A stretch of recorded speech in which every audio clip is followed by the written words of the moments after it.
안녕하세요. 요즘 특허의 윤웅채 변리사입니다. 요즘 많은 분들이 셀프 상표 등록을 하시는데요. 이렇게 셀프 등록을 하시게 되면 물론 성공하는 케이스도 있겠지만 사실 독이 되어 돌아올 수도 있습니다. 그래서 오늘은 상표 등록할 때 어떤 점을 유의해야 될지 한번 말씀드려 보도록 하겠습니다.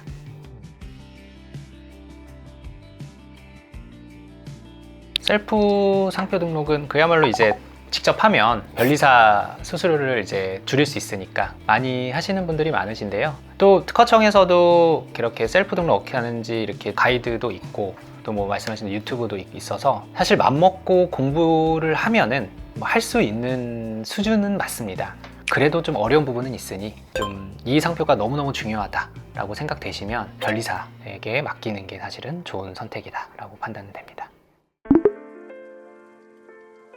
이게 동일한 상표는 무조건 안 되는데 이제 유사한 것들도 봐야 돼요. 이게 제일 중요한 게 이제 상표의 유사 여부를 판단할 때 가장 이제 척도가 되는 거는 발음, 그 다음에 외관, 그 다음에 의미. 제일 중요한 게 발음이에요. 그래서 스펠링이 다르지만 발음이 똑같으면 또 유사하다고 봐요. 그러니까 한글도 영어를 읽는 발음을 그대로 출원하면 이거랑 유사하다고 봐요.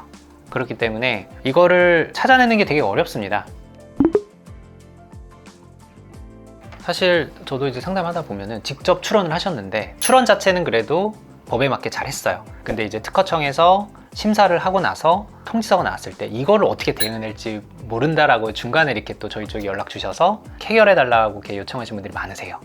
두 가지 이유가 있는데요. 하나는 지정 상품이 좀 뭔가 명확하지 않다라든지 이제 그런 부분이 이제 지적이 되는 경우가 많습니다. 이거는 충분히 극복 가능한 부분이세요. 근데 두 번째 이유는 그런 선등록 상표와 유사해서 이제 거절이 되는 경우, 또는 그 상표 자체가 식별력 부족.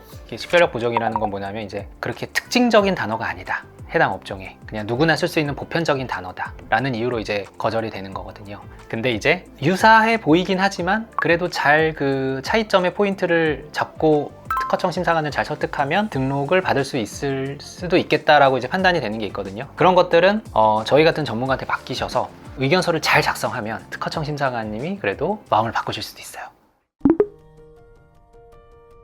뭐 이거를 뭐 그러면은 포기하고 뭐 새롭게 뭐 도전을 한다? 뭐 얼마든지 가능한 부분입니다. 뭐 계속적으로 트라이를 할 수 있는 건 얼마든지 가능하지만 어쨌든 그 특허청 심사관이 지적한 부분을 해결해야 되는 부분이고요. 그 해결을 어떻게 하는지는 정말 여러 가지 다양한 케이스들이 많기 때문에 이게 그냥 언뜻 봐서는 해결을 못할 수도 있겠지만 이게 또 전략이 생길 수도 있습니다. 이제 그런 것들은 사실 이 상표를 많이 다뤄본 변리사만이 제안을 해드릴 수가 있기 때문에 문제가 생겼을 때는 변리사를 꼭 찾아주시면 좋을 것 같아요. 결국은 변리사한테 우선은 검토를 받아보는 게 좋으세요. 왜냐하면 상표 출원을 이제 본인이 했어요. 우선 심사도 진행 안 하시면은 이게 심사 결과가 1년에서 1년 6개월 정도 뒤에 나오거든요. 그럼 한참을 뒤에 결과 나왔는데 거절. 이유는 똑같은 게 등록이 돼 있어서. 근데 그분은 그 사이에 이게 등록될 줄 알고 이 업을 하고 있었던 거예요. 그 행위 자체가 어떻게 보면 상표권 침해거든요. 이미 등록된 상표가 있으니까. 나중에 이제 그쪽에서 만약 경고장이 날라오거나 이러면은 또 손해배상을 할 수도 있고 그렇기 때문에 본인이 뭔가 상표 출원을 하는 것도 중요하지만 이 상표를 사용했을 때 크게 문제가 없는지도 되게 중요하거든요. 그렇기 때문에 셀프가 이게 참 변리사 비용을 줄인다는 측면에서는 되게 좋긴 한데 이게 되게 번거로우세요. 우선은 처음에 이제 공부를 하셔야 되고 또 잘 접수한다 하더라도 특허청에서 이제 의견 제청서 나오면은 대응을 또 해야 되고 또 문제가 또 등록 결정이 나왔는데 또 등록료를 또 제때 납부해야 되는데 납부 안 해가지고 또 포기 처리되고 막 이런 경우도 많고요. 또 갱신을 해야 되는데 갱신 기간 놓쳐서 소멸되고 뭐 이런 부분이 많거든요. 그러니까 변리사한테 그냥 딱 맡겨놓으면 출원 다 해드리고 또 중간에 갱신 시간 맞춰서 안내를 또 드리고 그렇기 때문에 변리사를 통해서 꼭 진행하시는 거를 추천드리고 싶습니다.